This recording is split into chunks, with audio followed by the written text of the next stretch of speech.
I've always believed that love, real love, is built on freedom, not constant check-ins, not suspicion disguised as care, just trust.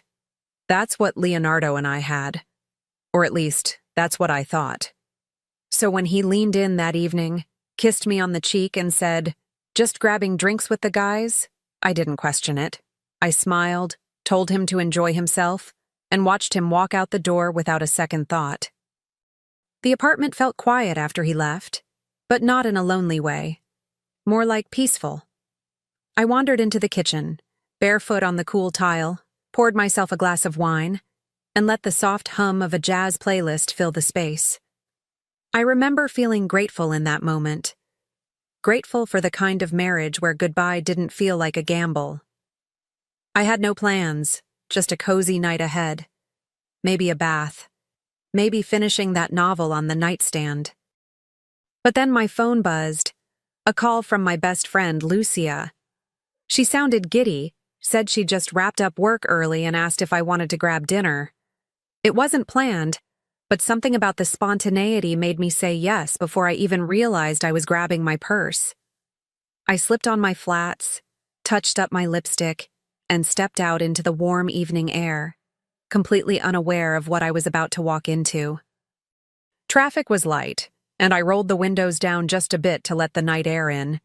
The city had that soft glow it gets when the sun's fully gone, but the heat of the day still lingers.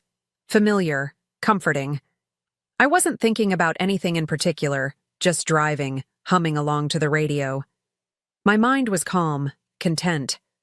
I even remember thinking how nice it was to still feel excitement over a last-minute dinner with someone who knew me better than most. At a red light, I reached over to adjust the volume and happened to glance out the passenger window. That's when I saw it. Leonardo's car, parked across the street. At first, I just blinked. Not shocked, not suspicious. I figured maybe he'd driven one of the guys somewhere, or maybe they'd picked a different bar nearby. But then I looked again, and something in my chest tightened. That license plate, that dent on the back bumper, it was definitely his. I didn't mean to look inside the restaurant next to it. I really didn't. But my eyes moved on their own, like they already knew what was coming. And there he was, sitting by the window. Not surrounded by coworkers, not tossing back beers with the guys. No. He was with a woman, just the two of them, laughing, leaning in. Her hand reached out and touched his arm like it had done that before. And right there, in the middle of a perfectly ordinary Thursday night, something in me shattered. But I didn't scream. I didn't even cry. My hands gripped the steering wheel a little tighter, but my face stayed still, like my body hadn't caught up to my heart yet. It wasn't just the betrayal. It was the ease of it. The way he smiled at her, like he hadn't just left our home, like I didn't exist. My pulse was racing, but I felt eerily clear, like everything suddenly snapped into focus. And in that strange clarity, I made a choice. I picked up my phone and called Lucia back. Told her something had come up and that I'd have to take a rain check on dinner. She could hear something in my voice. She asked if I was okay. I lied and said I was. And then I hung up, took a deep breath, and pulled the car into a spot just down the block. My hands weren't shaking anymore. My feet knew exactly where to walk. I wasn't going to wait around for a better time or a more dramatic moment. I stepped out, adjusted my jacket, and made my way toward that restaurant with my head high.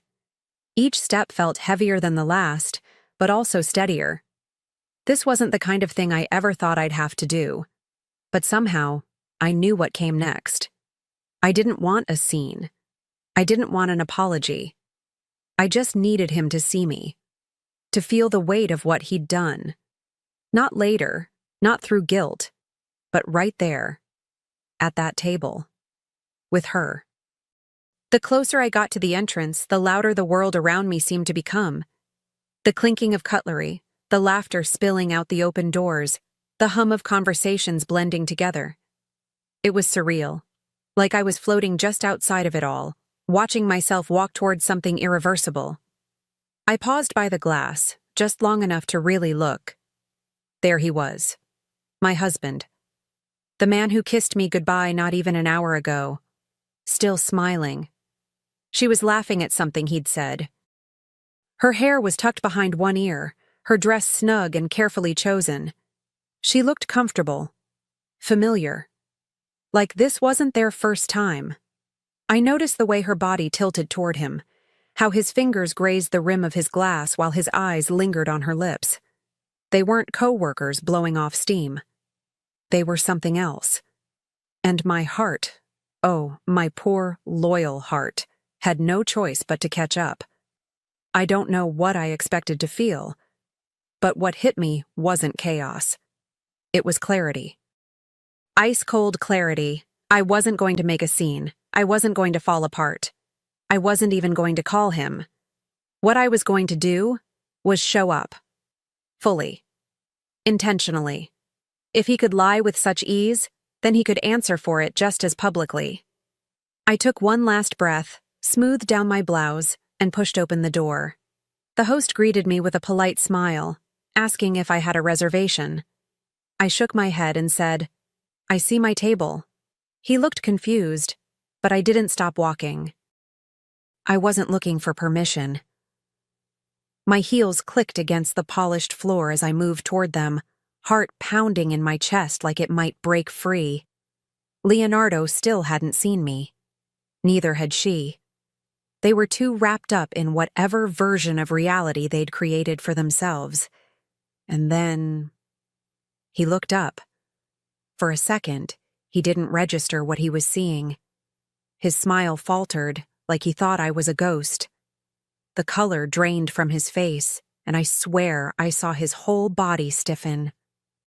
She turned to follow his gaze, slowly, and when her eyes landed on me, confusion spread across her face. She didn't know who I was, not yet, but she could tell she was about to find out. The air between us thickened instantly. I didn't flinch. I didn't stop. I reached their table, looked straight at Leonardo, and then pulled out the empty chair next to him. My fingers were steady, my voice even. And without waiting for an invitation, I sat down, right next to my husband. Right in the middle of their moment. I crossed my legs, rested my hands gently on my lap, and offered him the kind of smile that says, "Go ahead. Try me." He opened his mouth, probably to say my name, maybe to ask what I was doing there, but I didn't give him the chance. I tilted my head slightly, still smiling, and said, "So, how's drinks with the guys going?" His jaw clenched. The woman looked between us, visibly uncomfortable now, her eyes darting as if trying to piece together the puzzle she clearly wasn't expecting to be part of. Leonardo stammered something about it not being what it looked like. I turned to her, calm as ever, and said, "Hi, I'm Leo's wife. You must be one of the many secrets he keeps when I kiss him goodbye." Her expression twisted. Surprise, guilt, maybe a little anger. But mostly, she looked like she wanted to disappear. Leonardo's face was red.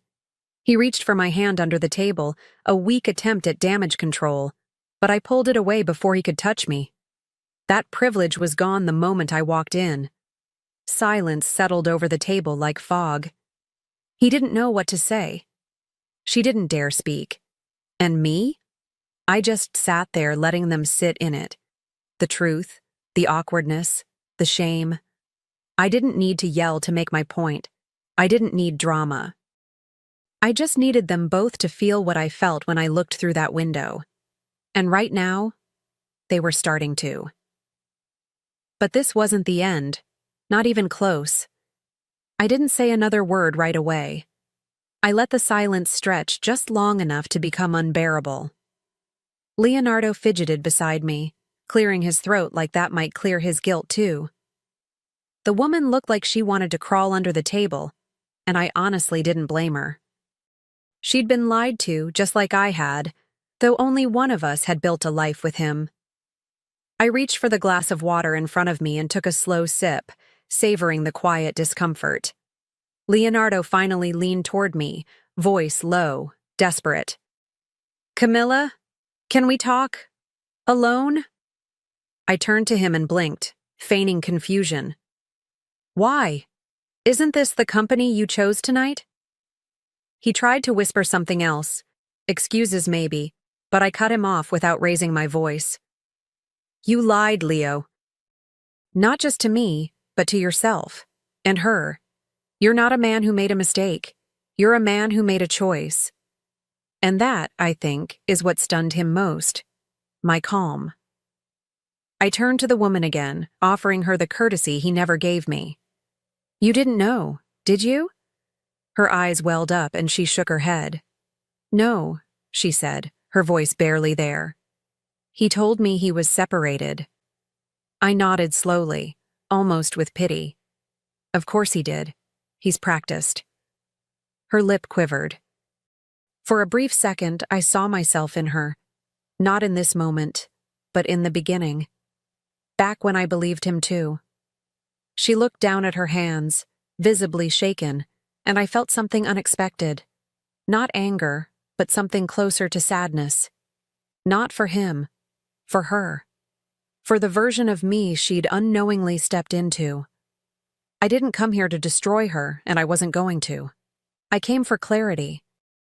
For that rare moment when the curtain falls and everyone sees what's been hiding behind the charm and the promises. Leonardo had nothing left to hide behind now.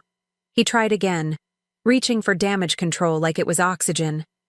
Camilla, please, you're making this worse than it is. I let out a quiet laugh, shaking my head. No, Leonardo, you made it worse. I'm just sitting here. His face twisted in frustration, the mask slipping further by the second. The woman stood up then, slow and stiff, her eyes on me instead of him.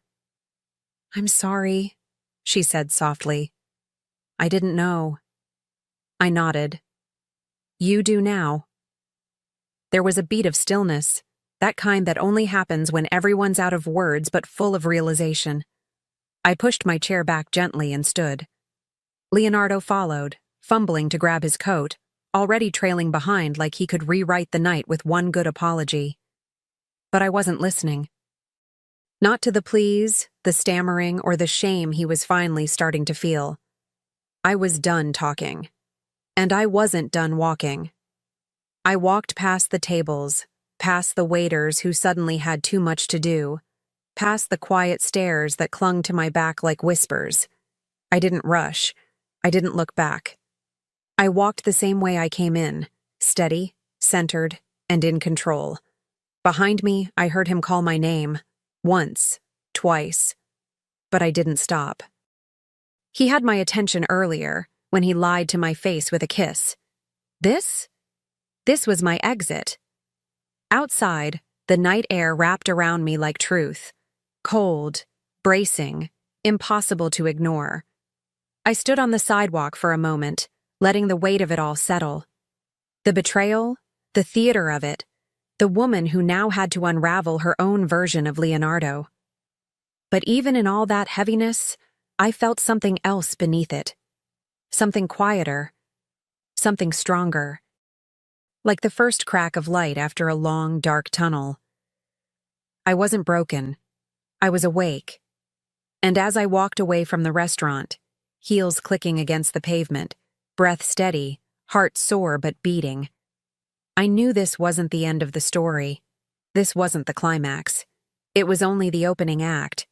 Because what he didn't know, what he could never predict, was how quietly a woman can burn everything down when she's done asking questions. He followed me out, of course. That part was predictable. I could hear his steps behind me, uneven, panicked, like a man chasing a version of himself he just realized he lost. Camilla, please, just talk to me. I stopped walking, but I didn't turn around. My voice was steady when I said, You showed me everything I needed to know tonight. It was strange how calm I felt. Not numb, clear.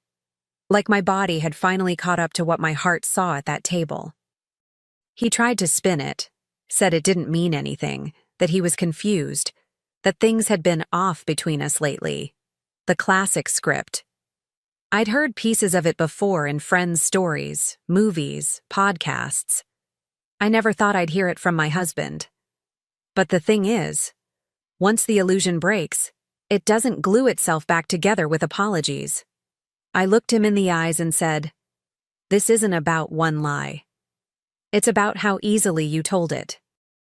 I got in my car without slamming the door, without a single dramatic gesture. He stood there on the curb, still trying to catch up to the version of me that used to beg for honesty. That version was gone. And the silence between us, once so rare, now said everything. I drove home with the windows up, the radio off, and my fingers tapping the wheel with a rhythm I didn't recognize. A quiet, confident rhythm that sounded a lot like freedom. The next morning, I woke up before the sun. I didn't cry. I didn't stare at the ceiling asking, "Why me?" I made coffee, sat at the kitchen table, and opened my laptop. If he could live a double life, then I could start building one without him. I started small, checking our accounts, pulling statements, tracing credit card charges. And what I found didn't shock me.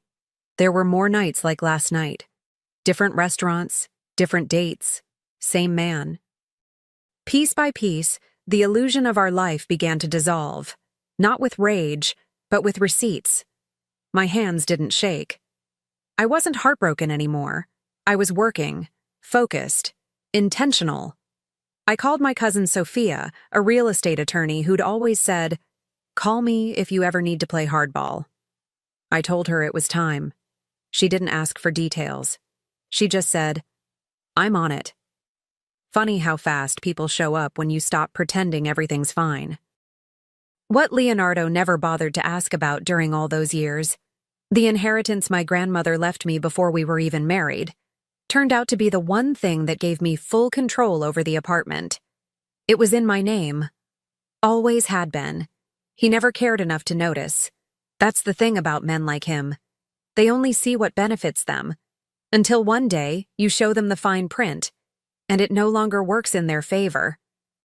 By the end of the week, the lawyer was hired, the paperwork started, and the locks were changed. I boxed up what was his, carefully, clinically, and left it with the doorman along with a short note. No need to knock. He'd been texting, of course, calling, leaving voicemails that swung wildly between apologies and accusations, but I didn't listen to most of them. I had no interest in the version of me he was trying to reach. She didn't live here anymore. What I felt wasn't revenge. It was reclamation of my time, my space, my voice. For years I'd been so gentle with his ego, so careful not to make waves. And where had it gotten me? Sitting across from a stranger in a restaurant, watching my marriage rot in real time. Not anymore. I wasn't going to fall apart in private while he fell into someone else's arms in public. No. If he wanted drama, he'd have to sit through the kind I scripted myself. And that's exactly what I was preparing.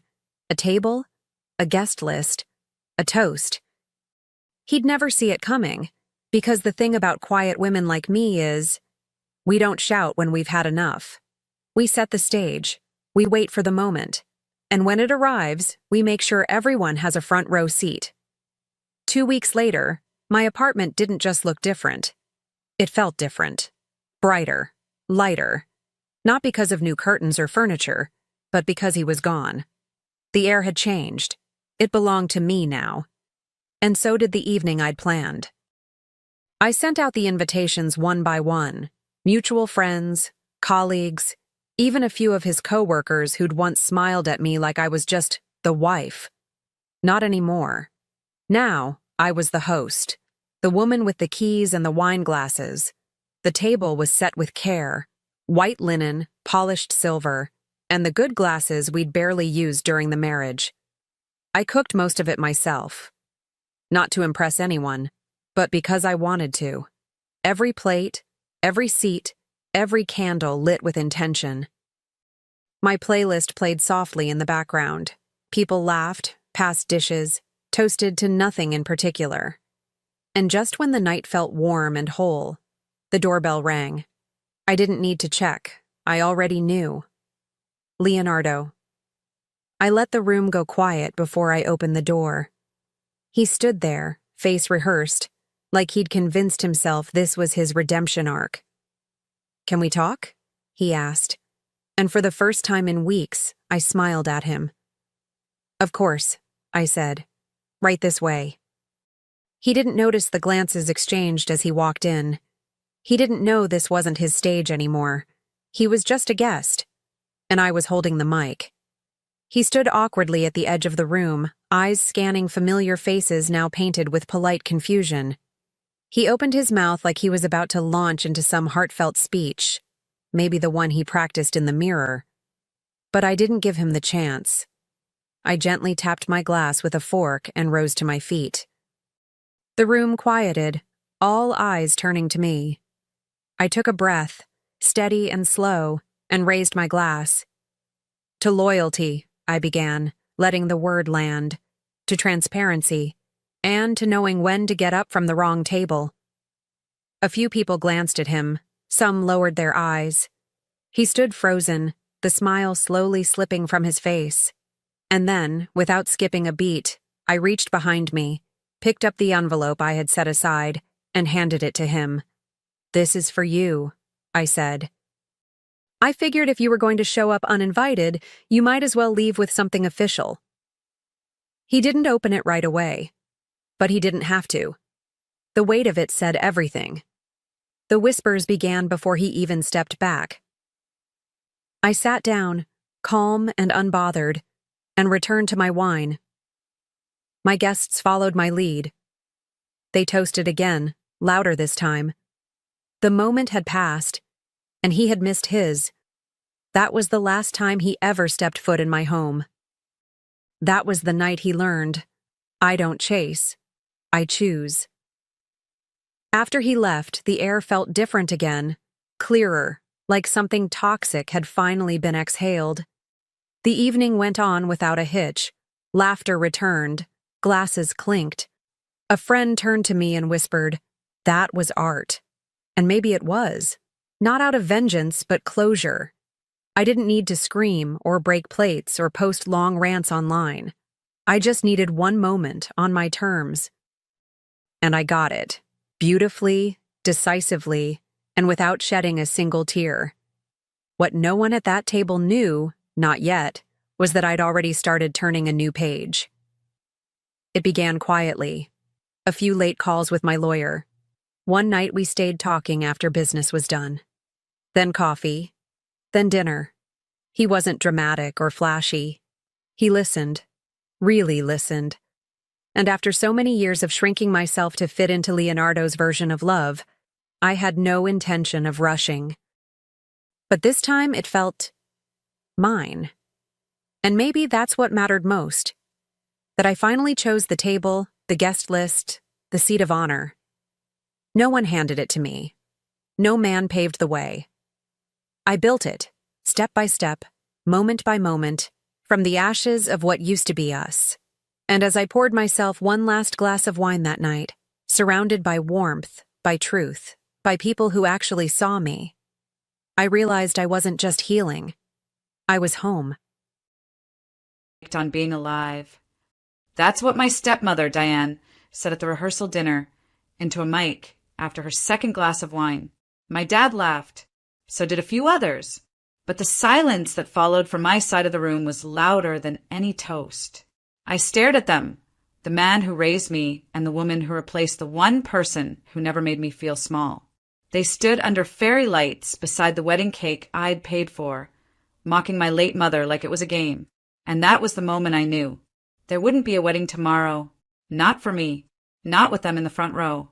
Not with a father who once swore on my mother's hospital bed that he'd always protect her memory, then sold it off to entertain his new wife's friends. I didn't say a word that night. I didn't cry. I didn't confront them. I excused myself before dessert, went back to my hotel room, took off the engagement ring, and opened my laptop.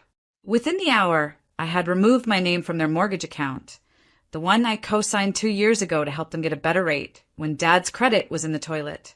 I also canceled every automatic bill linked to my account: water, gas, cable, HOA, security.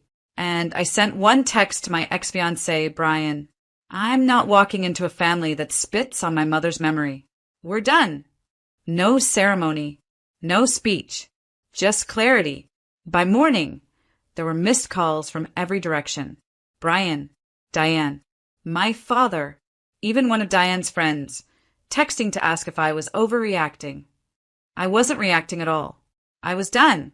At 9 a.m., I walked into the wedding venue, pulled the planner aside, and canceled everything in person. I paid the penalty fees on the spot, told the florist to donate the arrangements, handed the caterer a tip, and told them to take the food to the local shelter. And I left. Now, 72 hours later, I've received 5 voicemails from my father, 3 crying messages from Diane, and 1 panic knock at my door. I haven't answered any of them, because they weren't laughing now, and I wasn't saving them this time. My mother, Evelyn, died when I was 16. Ovarian cancer, the kind that creeps in quietly and doesn't wait for goodbyes. She was gone within 6 months of diagnosis. 1 minute she was laughing with me in the kitchen, making burnt lasagna from memory. The next, she was losing her hair in a sterile room while my dad started showing up late to the hospital. He didn't take her death well, but he didn't fall apart either. He redirected. He became colder, efficient, a man who filed grief away like an overdue tax form. He packed up my mother's things within 2 weeks of the funeral. Her clothes, her books, the paintings she'd made when she still believed in joy, all boxed up and stored to keep the house neutral. I cried when I saw him painting over the yellow walls in the kitchen. Too loud, he said. We need clean lines now. I didn't know then that clean lines meant making room for someone else. Her name was Diane. She was the woman from the mortgage office, the one who helped refinance our house 6 months after Mom died. Blonde, sharp, perfectly polished. She didn't like clutter or emotional heaviness, as she once told me while removing my mother's old photos from the hallway. By the time I graduated high school, Diane was living with us. By college, they were married. Diane never pretended to like me. She liked control. She liked throwing suggestions about how I should dress, who I should date, what my career should be. She called my mother fragile and soft. Once she said, I admire your mom's kindness, but she wasn't exactly built for the real world, was she? I nearly walked out that night, but I stayed. For my dad. I stayed through the birthdays he forgot, through the holidays where my mother's name was never mentioned, through the dinner conversations where Diane dominated every subject and Dad followed her cue like a trained dog. I stayed when they asked me to co-sign the mortgage on their new place, saying it would be temporary, just until Dad rebuilt his credit. I stayed when they wanted me to host Thanksgiving at my place, but asked me to avoid cooking anything your mom used to make. It's too heavy. And I stayed when Brian proposed, and Diane offered to plan the wedding because you don't have a mom to do that for you, and I know what I'm doing. But I think I knew deep down, the minute I let her touch my mother's memory with those claws, it was only a matter of time before they went for the throat. They waited until the rehearsal dinner. They didn't expect me to walk away, and they definitely didn't expect me to take everything I'd given back. There's a kind of betrayal that doesn't come with screaming or slammed doors. It comes with eye rolls when you speak, with polite corrections in front of strangers, with being treated like a guest in your own memories. By the time the wedding planning hit full speed, I had already started seeing the cracks. The first was when Diane accidentally left my mom off the photo slideshow we'd created for the reception. I had uploaded childhood photos, beach days, birthday parties, the last Mother's Day we spent together. The final edit came back with Diane's spa weekends and group shots of her extended family, but not one photo of Evelyn. When I asked about it, she waved her hand. The vibe needed to be more celebratory. Your mother's pictures felt a bit dated. Dated, like Evelyn was a trend that had gone out of style. Dad didn't say anything, just rubbed his temple and said, let's not make this a big deal. It was always me making it a big deal. Like when I told Diane I wanted to wear my mother's earrings, delicate sapphire studs she wore her own wedding, and she replied, oh, those tiny things. I was going to surprise you with something elegant from my collection. Like when she insisted on choosing the florist because, frankly, your taste is a little muted. Like when my father laughed when she said it. I started having dreams. My mom standing at the edge of the ceremony, silent. Watching. Distant. Fading. I brushed them off. Told myself I was being overly sensitive. That families are messy and weddings are stressful. Until one night, 2 weeks before the rehearsal dinner, I overheard a conversation in the kitchen. Diane was on the phone. It's not my fault she still worships a woman who died over a decade ago. Honestly, Evelyn was weak. Sweet, sure, but useless. I'm the one cleaning up the mess she left behind. And then laughter. My father's. Not a loud one, but the soft, complicit kind, the kind that says, this is fine. I stood outside the doorway for a full minute. Didn't speak. Didn't cry. Just listened. And something in me shifted. Not all at once, but enough. Enough to start asking myself why I was walking into a marriage with people who couldn't even pretend to respect the woman who made me who I am. Enough to realize that love without loyalty is just performance. And I had performed long enough. I didn't walk out of that rehearsal dinner with rage in my chest. I walked out with a checklist. By the time I reached my hotel room, I had already decided I wasn't going to cry or explain or beg someone to see the damage they were doing. I had done that for years. I'd played the dutiful daughter, the peacekeeper, the one who understood. They never understood me, but they understood what I gave them: financial security, social status, someone to blame when things got messy. So I decided to give them the one thing they really deserved: silence and consequences. The first thing I did was log into the mortgage portal. I still had co-signer access. 2 years ago, they couldn't qualify for the house they wanted on their own. My dad's credit was still wrecked from a failed investment Diane had pushed him into, and her income was complicated. So I added my name just to help.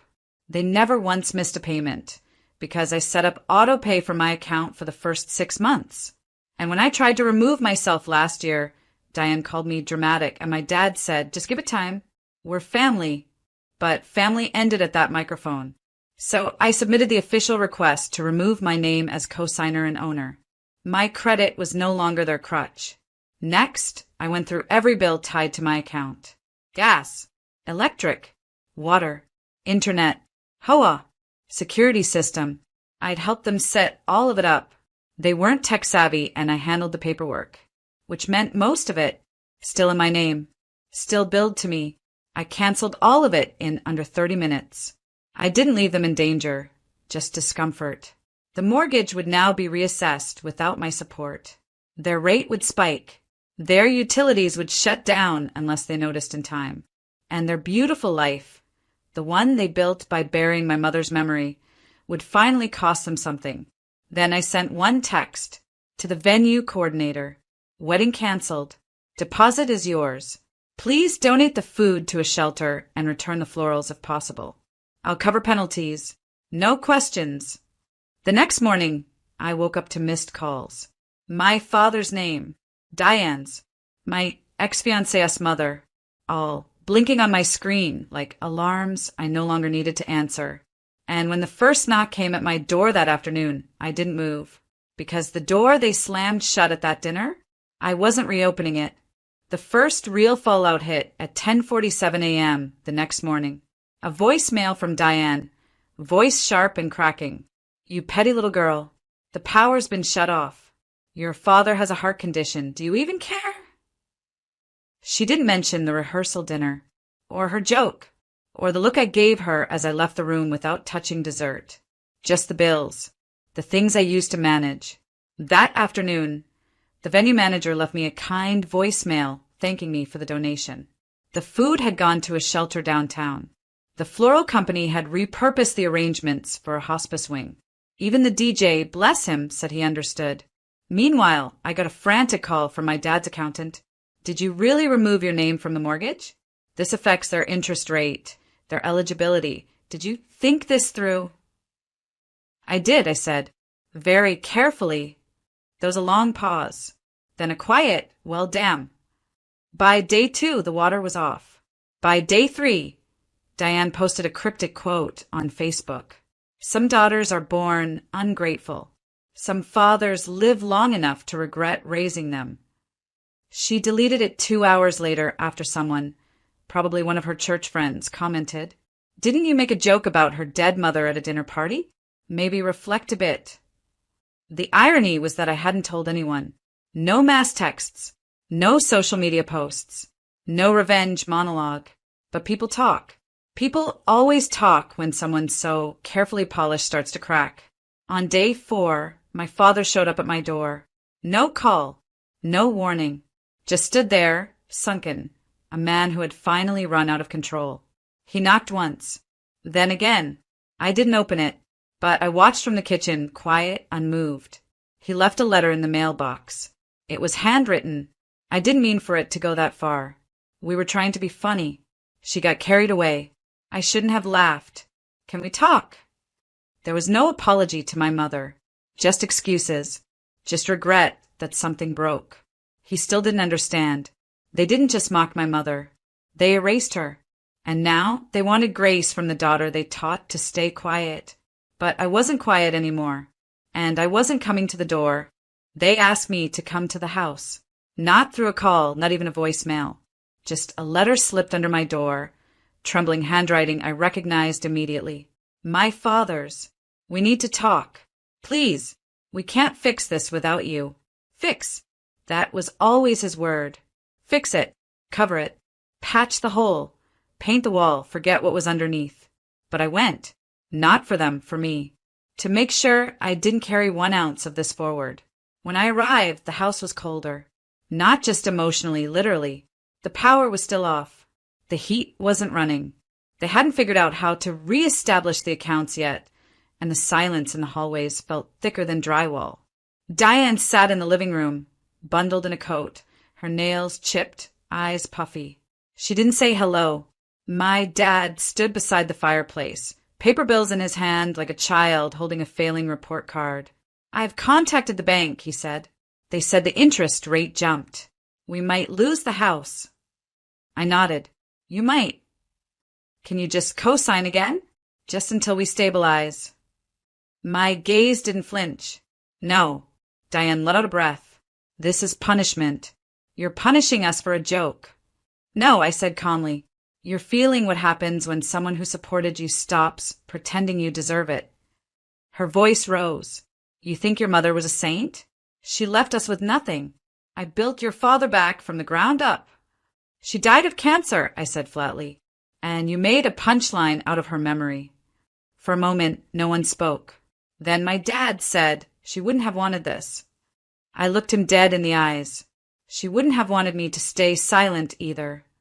I pulled a folder from my bag and placed it on the coffee table. Inside, my official notice of disassociation from the mortgage, a list of every account I canceled, and a single handwritten note. "I gave you everything I had. You didn't lose a daughter.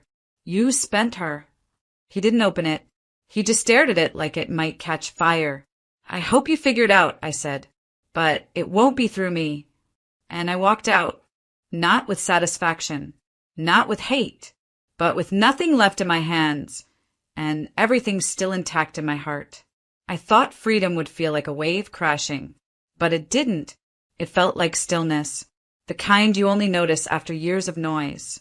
After walking out of my father's house, I didn't rush to rebuild anything. I took time. I deleted old voicemails, cleared photos from my phone that only reminded me of who I had to be to survive around them. I moved into a small apartment with quiet neighbors, white walls, and a kitchen just big enough to cook the recipes my mother used to love. I made her lemon soup first. She used to say, "The secret is adding the zest last after the boil. You don't want the flavor to disappear." I thought about how she lived her whole life like that, quiet, gentle, but never losing her essence. It was my turn now. I started volunteering at a legal resource center for women, helping people untangle financial dependency, debt traps, and family coercion. It wasn't glamorous. It wasn't loud, but it was real. The women I met reminded me of myself, polished on the outside, caged within.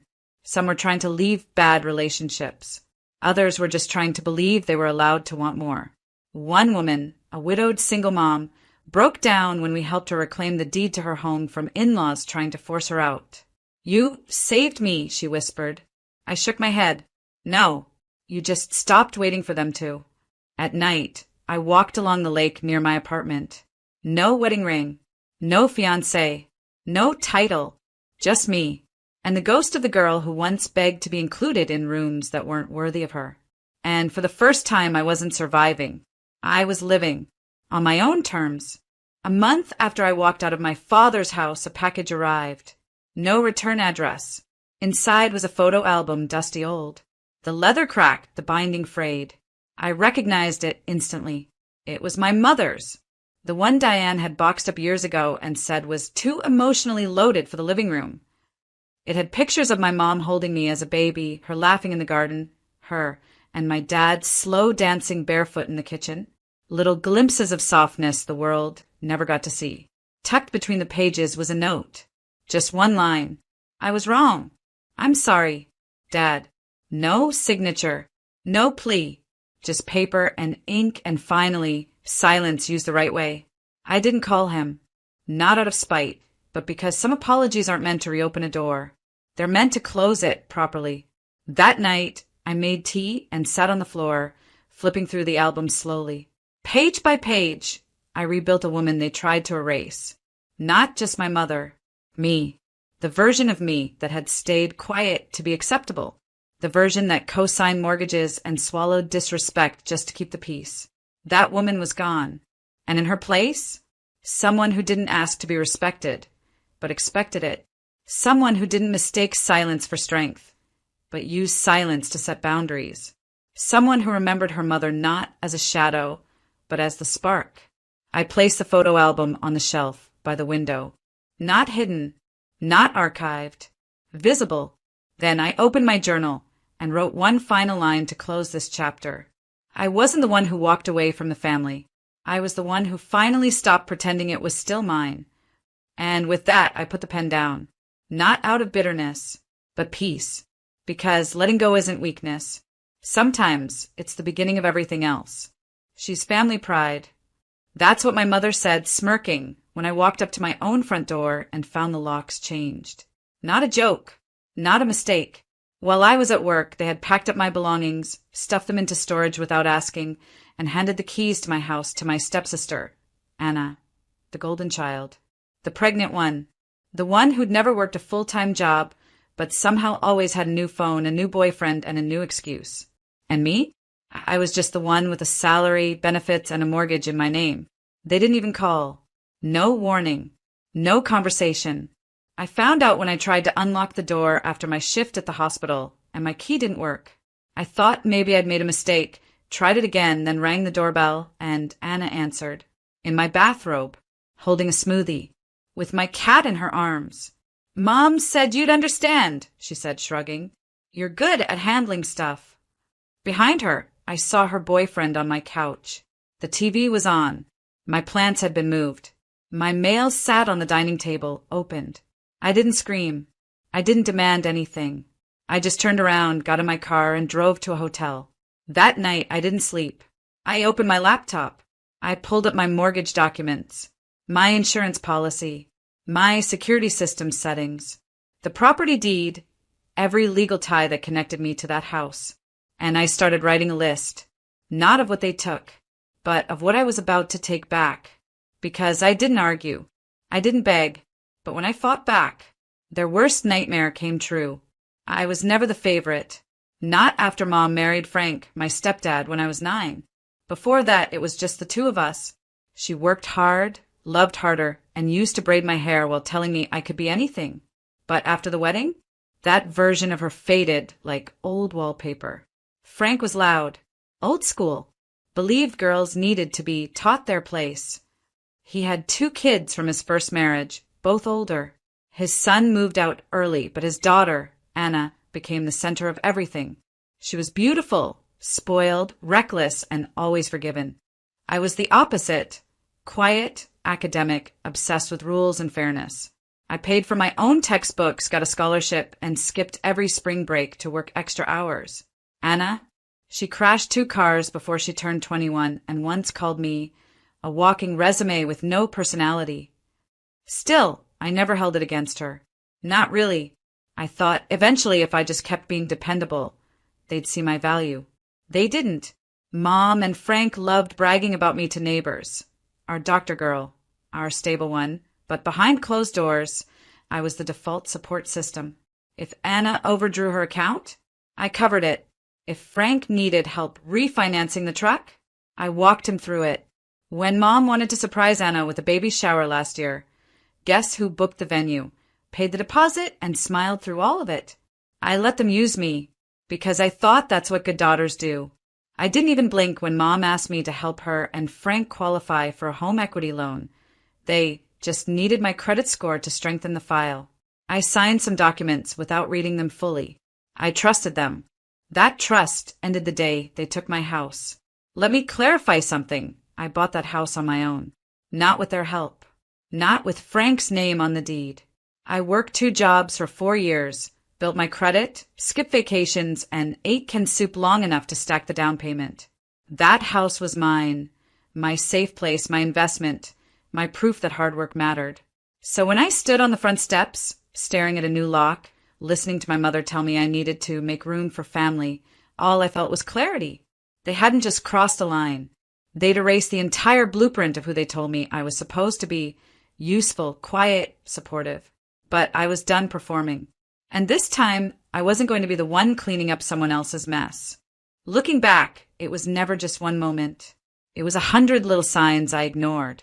Not because I was blind, but because I kept giving people the benefit of the doubt long after they'd spent it. There was the time Anna accidentally forwarded me an email thread between her and Mom titled Nursery Ideas.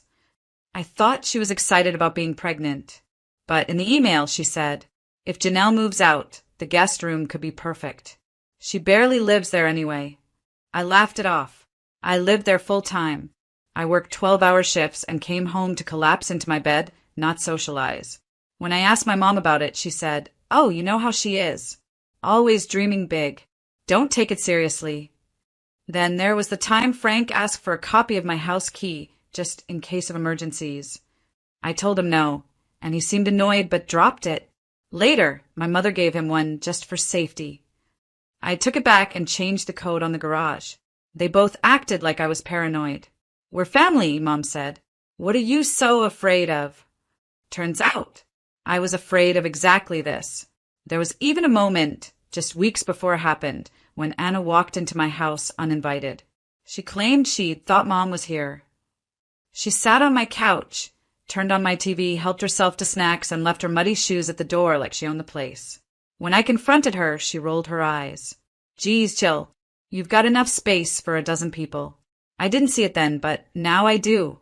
They were preparing, planting the idea that the house wasn't truly mine, that I was just holding it until someone more important came along. Pregnancy had become their trump card. Anna being pregnant made her suddenly delicate. Holy, entitled. The future of the family, as Frank put it during a dinner I paid for. They didn't ask me if I was okay. Didn't ask if I wanted to help. They expected me to bend. Quietly. That was the moment I understood. This wasn't just a house. It was about control. And taking it back wasn't going to be about yelling or drama. It was going to be methodical, legal, precise, because I wasn't going to fight them on their level. I was going to make sure they never saw me coming. I didn't confront them. That would have been giving them exactly what they wanted, a scene. Something to twist. Something to make me look like the unstable, selfish one. So instead, I stayed quiet. And I made a plan. The first thing I did was go through the paperwork. I still had every email, every contract, every document tied to that house. I hadn't been careless, just trusting. But even in trust, I'd kept records. The deed? In my name only. Frank and Mom had co-signed for the original equity loan, but I'd paid it off. Anna's name was nowhere. There was no lease, no rental agreement, nothing formal tying her or her boyfriend to the property. In the eyes of the law, they were trespassers. Next, I called a lawyer, not a cheap one. A real estate attorney named Mr. Greaves, who specialized in unlawful occupation and family fraud. I booked a consult and brought everything.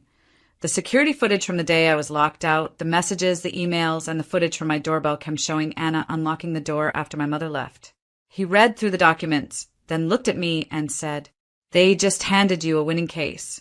Most squatters try to hide. Your family handed you proof." He drafted the first letter that same day, a formal cease and desist, followed by an eviction notice that would be legally served within 72 hours. Then I called the utility companies. One by one, I reactivated the bills, but not to pay them. No, I reactivated them in my own name and added service alerts for any tampering. If they tried to switch anything without my approval, I'd get notified. The moment the eviction was processed, I planned to have them all cut off again, legally. Next came the locks. I scheduled a locksmith for the exact hour the eviction would finalize. And I didn't stop there. I also changed my security system settings, silently activating cameras in every corner of the house, giving me full visual access from my phone. I could see every time Anna used my microwave, every time her boyfriend sat on my couch, every time she threw her feet up on my coffee table like it was hers. I wasn't just taking notes. I was building a timeline in a case.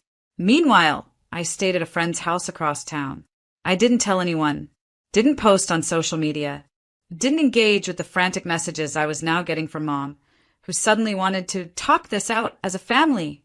It was never a family decision when they changed the locks. But now that I had the upper hand, now it was supposed to be about love. I smiled at the voicemail. "We just want to move forward," she'd said. And I was going to help them do exactly that, just not in the direction they expected. The eviction notice was delivered on a Tuesday morning by a sheriff, not a phone call. Not a warning. A uniformed officer knocking on my front door to inform them they had 72 hours to vacate the property or be forcibly removed. I watched the whole thing from my phone, my security cameras catching every second. Anna opened the door in one of my old t-shirts, her hair in a messy bun. She looked half asleep, still holding the smoothie she probably made with my blender. Behind her, her boyfriend hovered awkwardly. I watched as the officer handed her the envelope. Her face shifted in real time, confusion, disbelief, then pure panic. "You can't be serious," she shouted. "My mom said this was my house. I'm pregnant. Where am I supposed to go?" She called my mom within seconds. I know because 5 minutes later, I got a voicemail. "Janelle," my mother said, her voice cold and clipped. "This is beneath you. Family doesn't evict family." I didn't respond, because family doesn't steal your home while you're at work. The next day, I got another message, this time from Frank. "You're blowing this out of proportion." It was just temporary. She needed a safe place while she gets on her feet. Oh, now it was temporary? Funny. That's not what they said when they moved my things into storage without asking and told me to be proud of giving up my house for the future of the family. That phrase still makes my skin crawl. I drove by the house once, not to gloat but to confirm. The front yard was trashed. My garden was overgrown. The windows were open even though the AC had been shut off. The place didn't look like a home. It looked like a shell, like what they left me with. On the third day, the final deadline, they still hadn't left. So I let the sheriff handle it. They were escorted out with suitcases and backpacks, Anna in tears, Frank cursing the law, and my mom silent. For the first time in years, she had nothing to say. No script. No guilt trip. No justification. Just defeat. That afternoon, I had the locksmith change the locks again, replace the keypad, reset the security system, and walked into my home for the first time in nearly 2 weeks.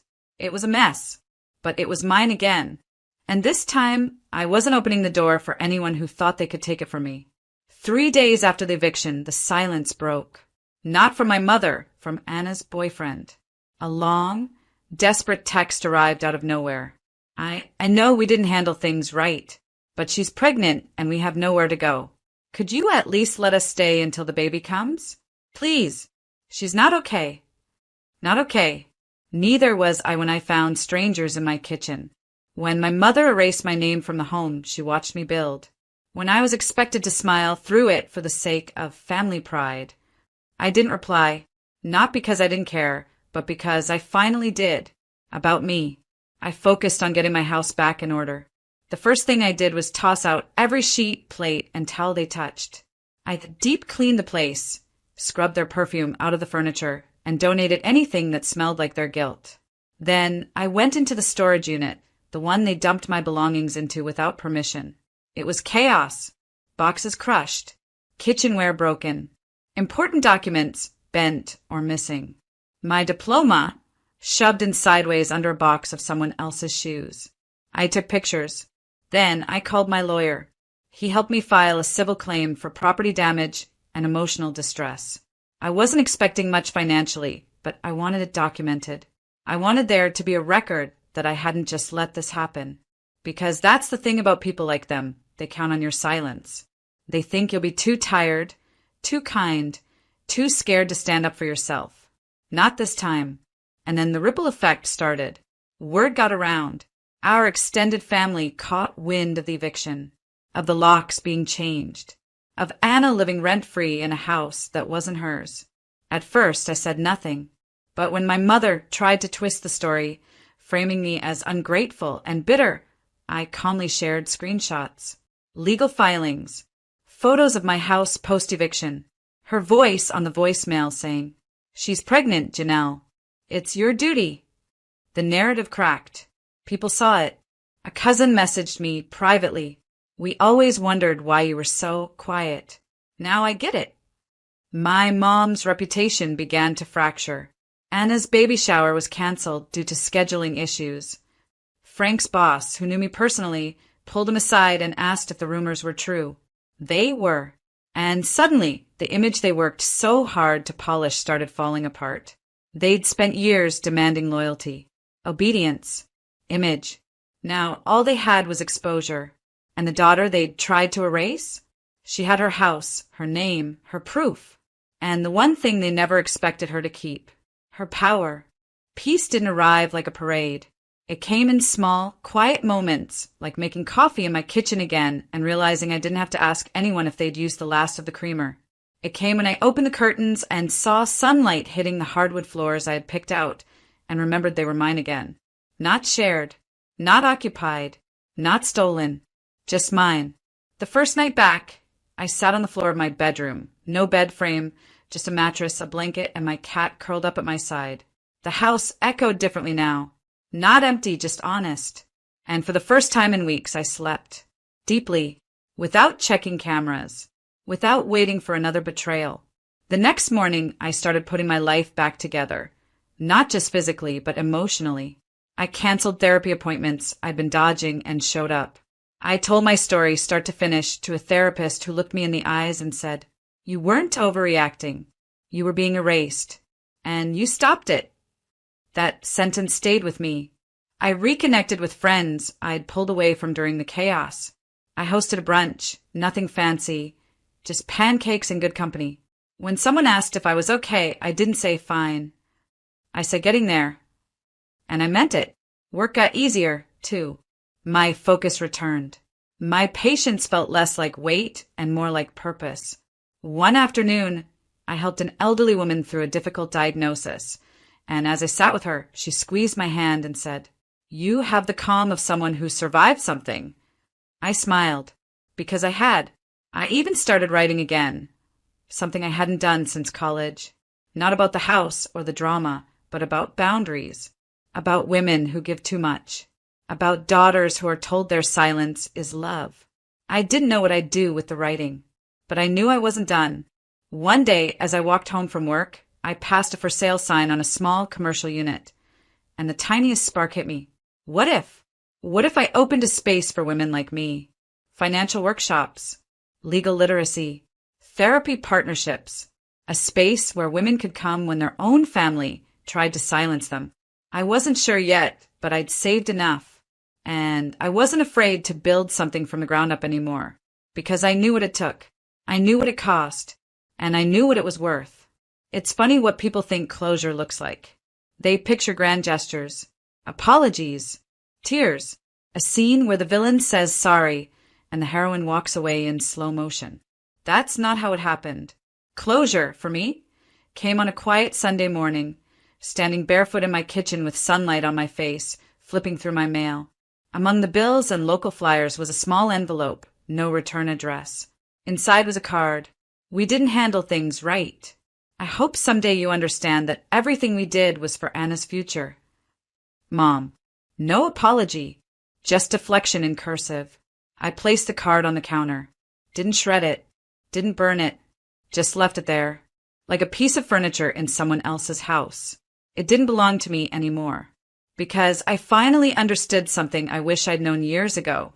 Being related doesn't mean you're family. And being family doesn't mean you're entitled to someone else's sacrifice. They taught me how to shrink, how to stay quiet, how to carry weight that wasn't mine. But in trying to take everything from me, they handed me something else. Clarity. The locks they changed on me, I replaced them with stronger ones. The home they invaded, I reclaimed every inch. The version of me who would have begged for understanding, she doesn't live here anymore. In her place stands someone who chooses herself, not out of spite, but out of survival. I still don't know where Anna ended up. I hear whispers, a motel out of town, a breakup, a GoFundMe page I didn't click. I don't wish her harm. I don't wish her well. I just don't wish anything. And that is peace. I sit on my porch now some nights, journal in my lap, cat in my arms, thinking about how close I came to letting them write my story for me. But now I know better. I'm the author. I'm the owner. And I'm the door that no longer opens for people who knock with entitlement in their fists. There's a new welcome mat outside. It says, no guilt, no games, no second chances. Some people might say that's cold, but I say it's home.